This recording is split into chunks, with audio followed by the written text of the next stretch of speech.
Andrea kahit pinakamaganda, insecure pa rin, top 1 sa kagandahan.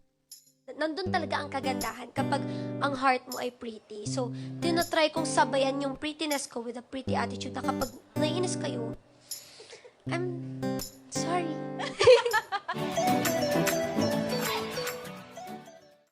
Hanggang ngayon ay hindi pa rin makapaniwala ang kapamilya actress na si Andrea Brillantes matapos itanghal na Most Beautiful Face in the World 2024 ng TC Candler at independent critics.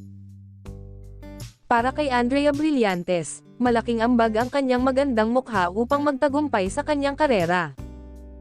Ito rin daw kasi ang naging dahilan kaya malaki ang naitulong niya sa kanyang pamilya.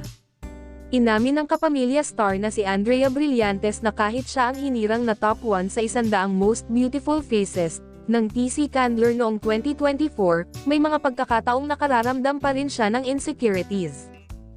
Ngunit ayon sa dalaga, kahit na hawak niya ngayon ang titulong Most Beautiful sa buong mundo, may mga pagkakataong nakakaramdam din siya ng mga insecurity.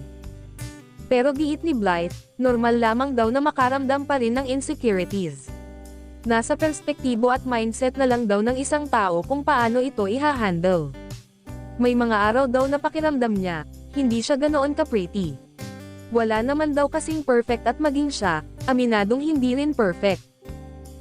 May mga araw daw na nagbi-breakout siya, sa katunayan, sinabi pa ni Blythe na may sister daw siya sa pisngi, na tumutukoy sa isang tumubong pimple. Pero it's all about perspective eh. It's all about your mindset talaga na worth it ba na maging insecure ako over this thing, worth it ba na magdepend ako sa mood ko na maging insecure ako o masisira na yung buong araw ko. Pero yes, normal lang na ma-insecure. Normal na may good taste at bad taste ka, aniya. Full of gratitude naman daw siya sa pagkilalang natanggap niya, dahil sa dami nga naman daw ng magagandang babae, sa kanya pa napunta ang korona ng pinakamagandang babae noong 2024. Syempre I'm full of gratitude, I'm very honored na sa daming magagandang babae, napili akong maging top 1. Yun lang, I'm just, wala akong ibang masabi kundi thank you, ani ni Andrea. Ito na rin ang ikalawang beses na nakasali si Andrea sa nasabing listahan na kung saan noong nakaraang taon ay pang 16th place siya at tanging Pinay na napabilang sa top 20.